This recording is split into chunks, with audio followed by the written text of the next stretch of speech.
తాకట్లో ఉన్న మీ బంగారాన్ని విడిపించి ఆ రోజు ఆన్లైన్ రేటుకి కొంటాం. Sharma gold company. నమస్కారం, సుమన్ టీవీకి స్వాగతం. మార్చి నెల ద్వాదశ రాశుల వారికి ఏ రకంగా ఉండబోతుంది, గ్రహ స్థితిగతులు ఎలా ఉన్నాయి, ఎటువంటి ఫలితాలను ఇస్తున్నాయి, ఎటువంటి పరిహారాలను వీళ్ళు పాటించుకోవాలి, ఈ అంశాలన్నీ తెలియజేసేందుకు మనతో పాటు ఉన్నారు ప్రముఖ జ్యోతిష్య రత్న, జ్యోతిష్య చక్ర వైభవ నిపుణ డాక్టర్ రాలపల్లి రవికుమార్ గారు. గురుగారు నమస్కారం. నమస్కారం. గురుగారు, ద్వాదశ రాశుల వారికి ఈ మార్చి నెల ఎలా ఉండబోతుందో తెలుసుకునే ముందు నవగ్రహాల స్థితిగతులు ఎలా ఉన్నాయి, ఎలాంటి ఫలితాలను అందిస్తున్నాయి? శరదిందు సమాకారే పరబ్రహ్మ స్వరూపిణి వాసరాపీఠ నిలయే సరస్వతి నమస్తే. సుమన్ టీవీ ప్రేక్షకులకు నమస్కారం. మార్చి నెల 2025 నవగ్రహాలు ద్వాదశ రాశుల్లో ఎక్కడ ఉన్నాయో ఇప్పుడు తెలుసుకుందాం. ముందుగా సూర్యుడు వచ్చేసి మనకి మీన రాశిలో ఉన్నారు. అలాగే కుజుడు మనకి మిథున్ రాశిలో ఉన్నారు. అలాగే రాహు వచ్చి మనకి మీన రాశిలో ఉన్నారు.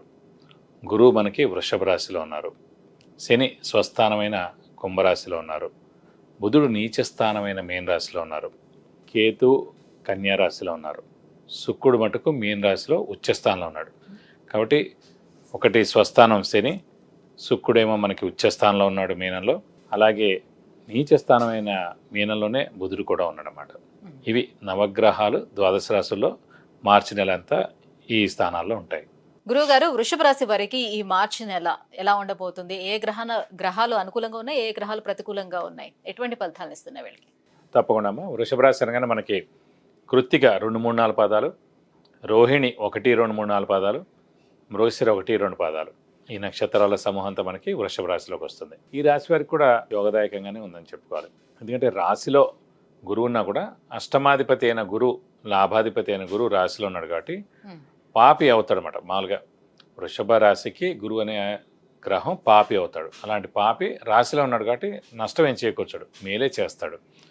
ఇది కాకుండా లాభస్థానంలో రాశ్యాధిపతి అయిన శుక్రుడు ఉచ్చస్థానంలో చాలా బాగున్నాడు. సో హార్డ్ వర్క్ పరిపూర్ణంగా ఉందని చెప్పుకోవచ్చు. దయబలం రాశిలో ఉన్నాడు కాబట్టి 60% దయబలం ఉందని చెప్పుకోవచ్చు.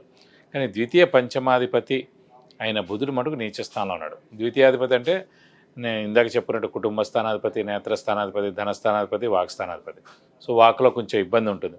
అంటే మనం మాట్లాడే మాటలు ఏదైతేనో ఈ నెలలు కూడా అది వేరే వాళ్ళకి వేరేగా అనిపించడం, వాళ్ళు నొచ్చుకోవడం, వాళ్ళు మళ్ళీ తిరిగి ఏదైనా అనడం, ఇలాంటివి జరిగేందుకు అవకాశం ఉంది. అలాగే ధనస్థానాధిపతి కూడా బుధుడే అయ్యాడు వృషభ రాశికి. సో ఈ బుధుడు వాక్స్థానాధిపతి కూడా అయ్యాడు. వాక్కు జాగ్రత్తగా చూసుకోవడం, ఎందుకంటే మనం మాట్లాడే మాటలు అవతల వాళ్ళని నొప్పించేలా ఉంటాయి అనమాట. అంటే మనం సరిగ్గా మాట్లాడుకున్నా అంటే మన గ్రహం ప్రస్తుతం బాగాలేదు కాబట్టి వేరే వాళ్ళు వేరేగా ఆలోచించేందుకు అవకాశం ఉంది.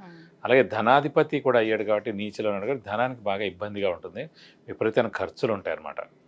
ఇది కాకుండా కుటుంబ స్థానం కూడా అయింది కాబట్టి కుటుంబంలో చిన్న చిన్న తగాదాలు అవడం, భార్యాభర్తల మధ్యన మనస్పర్ధలు రావడం, ఇలాంటివన్నీ కూడా జరిగేందుకు అవకాశం ఉంది. ఎప్పటి వరకు ఉంటాయి సార్ కుజుడు? ఈ బుధుడు మెయిన్ అంటే ద్వితీయాధిపతి బుధుడు నీచలో ఉన్నాడు కాబట్టి ఈ నెలలు కూడా బుధుడు నీచలో ఉంటాడు. ఇంచుమించుగా మార్చి మళ్ళీ ఏప్రిల్ వచ్చిందంటే మనకి మేషరాశిలోకి వెళ్ళిపోతాడు కాబట్టి ప్రాబ్లం ఉండదు. కానీ ఈ నెలలు మటు కొంచెం ఆర్థికంగా జాగ్రత్తగా ఉండడం, అలాగే కుటుంబంలో జాగ్రత్తగా ఉండడం, అంటే మాటలు విషయంలో. స్నేహితులకు కూడా కారకుడు బుధుడు అండి ఎవరికైనా సరే. సో స్నేహితులతో కూడా వైరుధ్యం ఏర్పడేందుకు అవకాశం ఉంది, స్నేహితులతో కూడా గొడవ పడేందుకు అవకాశం ఉంది. కాబట్టి జాగ్రత్తగా ఉండడం మంచిది. అంటే మీన రాశిలో ఉన్నటువంటి బుధుడు ఆల్మోస్ట్ అన్ని రాశుల పైన ఈ ఎఫెక్ట్ చూపిస్తుంది ఇంచుమించుగా. ఎందుకంటే బుధుడు మామూలుగా ఏంటంటే నేచర్ కారకుడు. ఎందుకంటే బుధుడు గ్రీన్ కలర్, నేచర్ అంతా కూడా గ్రీన్ కలర్ ఉంటుంది అన్నమాట. సో మిథున రాశి అధిపతి మామూలుగా బుధుడు. సో అందుకే వాళ్ళు మమైకం అయిపోయి ఉంటారు అన్నమాట సాధారణంగా అందరితో కూడా. కాబట్టి ప్రస్తుతం ఆ రాశ్యాధిపతి నీచలో ఉన్నాడు కాబట్టి మనకి వ్యాపారాలన్నీ కూడా నష్టాలు చవి చూడడం మీద మనకి మార్చి నెలంతా. ఎందుకంటే బుధుడు మెయిన్ కారకుడు, అలాంటి వాడు నీచలో ఉన్నాడు. వ్యాపారాలని సాధారణంగా చాలా నష్టాలు చేకూర్చడం. అలాగే సెన్సెక్స్ అనుకోండి, షేర్స్ అనుకోండి, ఇవన్నీ కూడా చాలా నష్టాల్లో ఉంటాయన్నమాట. సో ఆర్థికంగా కూడా ఆర్థిక వ్యవస్థ కూడా కుదేలయ్యేందుకు కూడా అవకాశం ఉంటుంది అన్నమాట. ప్రతి ఏడాదికి ఒక నెలలు మటుకు మనకి బుధుడు నీచలో ఉంటాడు. సో ఆ నెలల మటుకు షేర్స్ స్పెక్యులేషన్ జోలికి వెళ్ళకూడదు, ఆర్థిక లావాదేవీలు చేయకూడదు, షూరిటీస్ పెట్టకూడదు, డబ్బులు ఇచ్చిపుచ్చుకోవడాలు చేసుకోకూడదు. అంటే పకడ్బందీగా చేసుకుంటే పర్లేదు, లేదంటే కనుక ఇబ్బందులు ఎదుర్కొనేందుకు అవకాశాలు ఎక్కువగా. మరి ఉద్యోగస్తులకి ఎలా ఉంటుంది సార్? ఉద్యోగస్తులకి ఏంటంటే ప్రస్తుతం భాగ్యస్థానంలోనే శని ఉన్నాడు కాబట్టి, శని స్వస్థానం అయ్యాడు కాబట్టి, శని వృత్తికారకుడు, ఉద్యోగకారకుడు, ప్రొఫెషన్ కారకుడు అయ్యాడు కాబట్టి, మిథున రాశి అధిపతి బుధుడు శని మిత్రులు కాబట్టి ఉద్యోగస్తుల మటుకు పట్టిందల్లా బంగారం చెప్పుకోవచ్చు. నిరుద్యోగులకు ఉద్యోగం రావడం, ఉద్యోగస్తులు ప్రమోషన్స్ రావడం, వాళ్ళు మంచి అంటే వాళ్ళు ఫారెన్ టూర్ కానీ విజిట్స్ కానీ అసైన్మెంట్స్ రావడం ఇలాంటివి కూడా జరిగేందుకు అవకాశాలు ఉన్నాయి. అంటే మిథున రాశి మటుకు ఉద్యోగస్తులకి చాలా బాగుందని చెప్పుకోవాలి. ఇంకా ఫైనాన్షియల్ పరంగా చూసుకుంటే ఎట్లా ఉంటుంది వీళ్ళకి? ఆర్థికంగా మనం చెప్పుకున్నాం కదండి, ముఖ్యంగా బుధుడు నీచలో ఉన్నాడు కాబట్టి డబ్బు నష్టం చాలా జరిగేందుకు అవకాశం ఉందన్నమాట. ఆర్థిక నష్టం జరిగేందుకు అవకాశం ఉంది.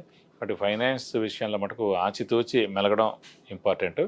డబ్బులు ఇచ్చినా కూడా జాగ్రత్తగా చూసి ఇవ్వాలి. అలాగే అప్పులు కూడా పెరుగుతాయి. అప్పులు కూడా చేయాల్సిన పరిస్థితి వస్తుంది అన్నమాట. ఎందుకంటే ద్వితీయాధిపతి నీచలో ఉన్నా అంటే మనం చాలా జాగ్రత్తగా ఉండాలి ఆర్థిక విషయంలో మటుకు. కాబట్టి కొంచెం ఆచితూచి మెలిగితే ఈ నెలలాళ్ళు ఆర్థిక విషయంలో తర్వాత అన్ని విధాలు కూడా బాగానే ఉంటుంది.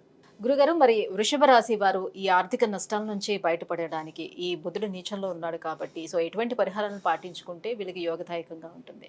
సాధారణంగా అంటే బుధుడు మెయిన్గా వ్యాపార కారకుడు, కొంచెం ఆర్థికంగా కూడా కారకుడు, స్నేహితులు కూడా కారకుడు, అలాగే క్రియేటివిటీ, ఇంటెలిజెన్స్, లాజిక్ కూడా కారకుడు. ఇవన్నిటి కారకత్వం ఇదే అండి. కాబట్టి అలాంటి బుధుడు నీచిలో ఉన్నాడు కాబట్టి ఈ నెలలాళ్ళు కూడా ఈ నీచత్వం అయిపోయేదాకా ప్రతి బుధవారం ఉపవాసం ఉంటే చాలా మంచిది. మెయిన్గా first and foremost thing. Second వచ్చేసి సాధారణంగా వృషభ రాశి వారికి ఇష్టమైన దేవుడు వినాయకుడు, వెంకటేశ్వర స్వామి. ఎందుకంటే పంచమాధిపతి ఎవరైతే అవుతారో మన రాశి నుంచి కానీ లగ్నం నుంచి కానీ ఆ దేవుడిని ఎక్కువగా ఆరాధిస్తాం. ఆ దేవుడు మనకి లక్ చేకూరుస్తాడు అన్నమాట. కాబట్టి వినాయకుడు కానీ వెంకటేశ్వర స్వామి కానీ ఎక్కువగా ఆరాధిస్తే కూడా మనకి చాలా మంచి జరుగుతుంది. బుధవారం రోజున ప్రతి బుధవారం రోజున మనం వినాయకుడు టెంపుల్కి వెళ్ళి లేదంటే వెంకటేశ్వర స్వామి టెంపుల్కి వెళ్ళి 41 ప్రదక్షిణాలు చేస్తే చాలా మంచిది. లేదంటే ప్రతిరోజు కూడా వినాయకుడు అష్టోత్తరం లేదంటే వెంకటేశ్వర స్వామి అష్టోత్తరం చదివితే కూడా మీకు అన్ని విధాలా మంచి చేకూరుతుంది. విద్య, ఉద్యోగం, వివాహం, వాహనం, ఆరోగ్యం, ఐశ్వర్యం వీటన్నిటి గురించి తెలుసుకోవాలంటే కింద స్క్రోల్ అవుతున్నటువంటి నెంబర్లకి కాల్ చేసి గురుగారి అపాయింట్మెంట్ పొందవచ్చు. గురుగారు, వృషభ రాశి వారికి మార్చి మాసం ఎలా ఉండబోతుంది, ఎలాంటి పరిహారాలని పాటించుకుంటే మరింత యోగదాయకంగా ఉండబోతుంది, ఈ విషయాలన్నీ కూడా తెలియజేసినందుకు ధన్యవాదాలండి. నమస్కారం.